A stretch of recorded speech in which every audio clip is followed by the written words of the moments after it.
За сайн байцгаана уу? Энэ өдрийн мэндийг хүргэе. Автартаас мэдчилж байна. За бид нэр өмнө хэлжсэн дагуу ерөөдөө энэ өрөөнд автомашины талаарх зөвлөө, мэдээлэл түгээх талаар ерөөдөө ярилцгаа бэлтжсэн байгаа. Тэгээ энэ сэдвийн өрөөнд болохоор эхний сэдв нь болохоор автомашины air conditioning хэрэглээ. Ер нь ямархуу байвал зүгээр юм бэ гэдэг талаар, парны хэрэглээ ч юм уу тэр талаар яг энгийн зүйлүүдийг ерөөдөө ярих гэж бодож байгаа. За хамгийн түрүүнд юу гэхээр манайхны хувьд ерөөдөө би анзаараад байдیں۔ Юу гэхээр манайхан автомашины кондишн болоод яг пар талаархаа хэрэглээ аваад яг тийм зөв биш гэж ерөнхийдөө айгүйх анзаарагддаг. Юу гэдэг вэ гэхээр хэрвээ анзаарсан бол 100 болохоор манай дээр чинь айгүй олон ялангуяа энэ Prius автомашин ч юм уу ер нь Prius гэлтгүй ерөөдөө бардаг маш олон автомашины хэрэглэгч нар бүгдээрээ 100-ны албанд нэг цонхон онгоолгоо явж байдаг шүү дээ. Тэгээ цонхон онгоолгочоод өөр хүмүүсд нь ч юм уу өөрөө ч юм уу кондишн тавьдаггүй. Тэгээд кондишн болохоор манай хүний биед муу, хүний биед ингэ сөрөг нөлөөтэй гэдэг юм ойлголттой. Айгу энэ ойлголт нэг нэв шингэсэн байгаа. Дээр нь дахиад бензин зарцуулалтанд кондишн айгу их эдгээ нөлөөлдөг гэдэг талаар. Тэгэхээр энэ талаар ярилцъя. Нэгдүгээр ерөөдөө 1500-аас 2000 хөдөлгөөртэй автомашин бүтэн 1 цаг нарамаалтахад 600 граммаас 800 грамм бензинийг зарцуулдаг байна. Нэгдүгээрт. Тэгэхээр зардлын хувьд бол та 1 цаг төвчрөд явбал хэд вэ? 1000 гаруй төгрөгийн бензинийг яг энэ юмда кондишнд зарцуулахаар байна. Хоёрдугаарт ерөөдөө сүүлийн үед автартгаас зарим хүмүүс мэдвэх бид нар ерөөдөө нэг биш удаа хандивын ажлыг аяг зохион байгуулдаг. Тэгээд хандивын ажил маань ямар хөө байдлаар явдаг вэ гэхээр бид нар 2000 ер нь бүр дээр үс 14 оноос хойш баг хийж лээсэн байна. Тэгээд сүүлийн нэг 18 байна 9 оноос хойш нийт 4 гэр бүлийг яг Солонгосын Асааны эмнэлэг, Сөүлийн их сургуулийн эмнэлэг, тэгээд Туркийн бас энэ бас хэд хэдэн гэр бүлүүдийг яг 100% хандив босгоод хандивын зардлууд нь хийгээд хот авдрын эсрэг яг энэ ажлуудыг хандив ажил нэлээд зохион байгуулсан.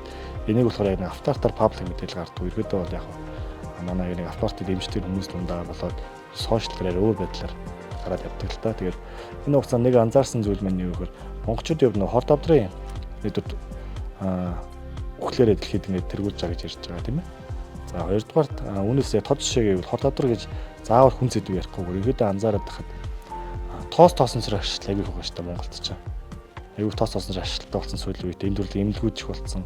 Одоо бар хамрын тусаагаар хэрэгжилж үзээгүй хүн байх байлч тийм ээ. Тэгэхээр ерөөдөө энэ дээр яг автомашины талаасаа ямар хөө байдлаар зөвлөмж өгөх гээд байна вэ гэхээр нэгдүгээр ер нь автомашины кондишн бол хүний биед муу зүйл ерөөсөө огт биш.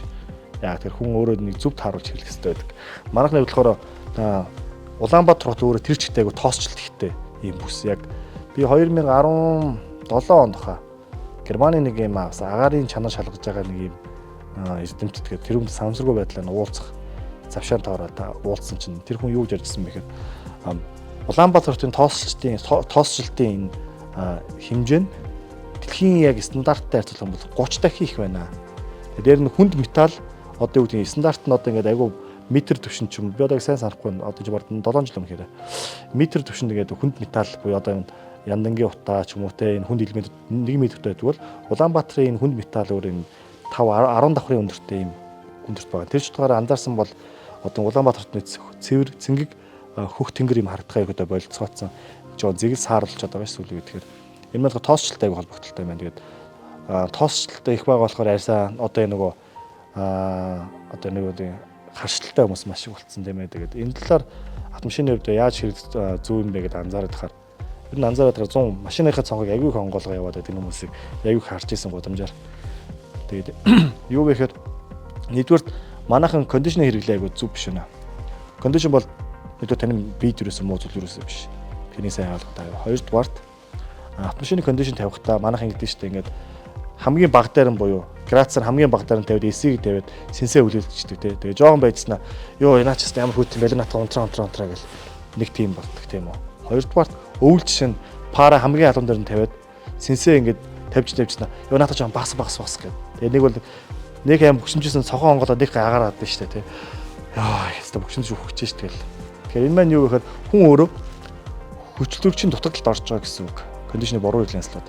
Яг тэр пара хит халуун тавьчаад баг сэнснийхээ хурдтай тавьчих юм бол хүн өөрөө амьслах хэвээр хөгжлөгчөөр амьсч чадахгүй болохоор хөгжлөрчийн дутагдлалд орж байгаа. Тэр утгаар хүү ингээд өвөл яг удаан замын үлээнд оролцохоор цонхон онгоод нэг юм амьсгал авдаг тий. 100 ч гэсэн бас ялгаа байхгүй. Ингээ байцснаа л нөгөө кондишнер их баг тавьчихсан сүйдээ цонхон онгоод агаар оруулаад байдаг шүү дээ. Тэр мэн хөрхөн кондишнерыг зөв хэрэглэгүйгээс болоод хүний автомашин дотор хөгжлөрчийн дутагдал бий болж байна гэсэн үг. Тэгэхээр юу вэ гэхээр ер нь автомашины кондишн заавал нөгөө баг дээр нь биш. Ер нь хамгийн зөв хэрэглээг ингээд харж байгаа олон улсын автомашины ялангуяа энэ экспертүүд зөвлөдөг юм байлаа. Жишээ нь 100 бол кондишны парыг 21 градусаас 22.5 градус хооронд тавиад тэгээ эсийг асаагаад 4-өөс 5 ч юм уу те ерөөдөө нэг 70-аас 80 орчим хувьд сенситер тавихаар хүү яг нөгөө өрөө таслаханд байгаа юм шиг юм температурт хүн ингэж 50 байж чаддаг юм байна. Дээр нь хүн хүчтөрчийн дутагдалд ордоггүй. Тэгэхээр шиш заавал тэр хамгийн баг дээр нь тавьчаад бага нөгөө сэнсний хуурдыг баг дээр тавьчихгод хүн нэг бол даарна тэнийг бол хүчтөрчийн дутагдалд ордог. Тэгээд энэ мэн өөрөө буюу халуун хүтэн ашаад буюу те гадаа хэд халуунаас хит хүтэн рүү ороод ирэхээр хүн нөгөө ханиалгаж эхэлдэг те хоолоо хуурайч эхэлдэг. Дөнгөж хүмүүс юу гэдэг вэ? Кондишн бол ингээд хүний биед муу юм байна гэдэг энэ асуудлыг ярьдаг. Тэгэхээр магадгүй дэлхийд ингэж ярьдаг цөөх үндснийх нэг юм манай монголчууд бид нар өөрсдөө байгаа гэж бодож байна. Тэгэхээр түрүүн хэллээ. Тэгэхээр хамгийн зөв хэрэглээ бол 21.5-аас 22.1 градус дээр сэнснийхээ кондишныг 70-аас 80% хэрэглэх юм бол хүн хүчтөрчийн дутагдалд орохгүйгээр яг өрөөсөлтөнд байгаа юм шиг юм тухтай орчинд хүн байдаг юм байна л да. Тэгэхээр мэдээж дагаад нөгөө стресс мань өөрөө бага болно.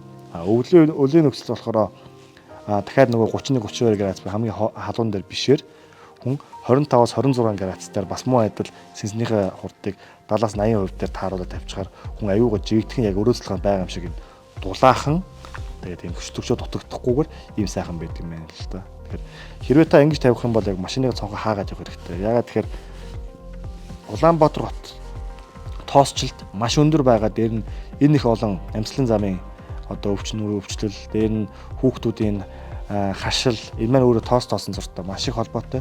Тэгэхээр та хэрвээ өөрийнх нь гэр бүлийг эрүүл орчинд байлгаа, илүү амрааяг одоо илүү аюулгүй байлгах юм бол заавал цонхоо гүйц дагаад кондишнерын температур сэнсний урдын зөв тааруулаад дээр нь та өөрийнхөө автомашиныхаа салоны фильтрийг заавал солиорой.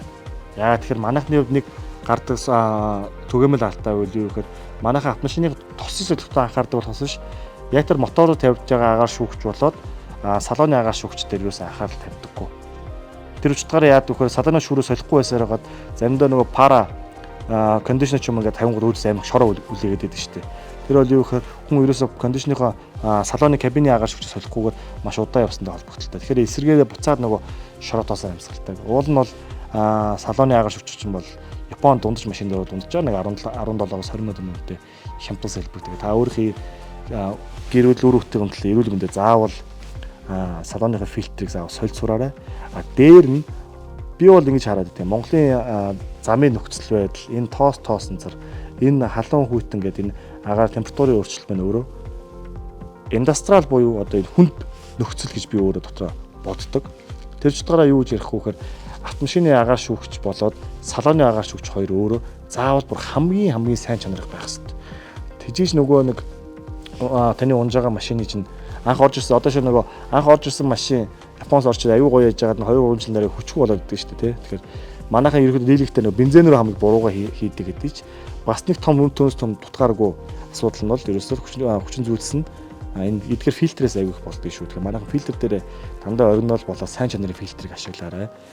Дээр нь болж игэл бүр индустриал фильтрүүд буюу үнэтэй фильтрүүдийг мотордод тавих юм бол та эргүүлээд шатхуун зарцуул, эргүүлээд нөгөө моторын илэгдэл хоригдол гэх бүх юм дээр маш том сайн хэмнэлтийг авчрах болно.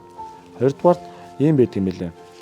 Ер нь герман автомашинуудын хувьд хизээч одоо юу гэдэг нь ялангуяа сүүлийн он залуу машинууд герман автомашинууд ингээд салоныхоо юг парны сенсийг гинт огцсон хүчтэй асаах ч юм хизээч шороогоор дөрөгдөв шүү дээ. Тэгээд гол онцлог нь юу гэдэг вэ?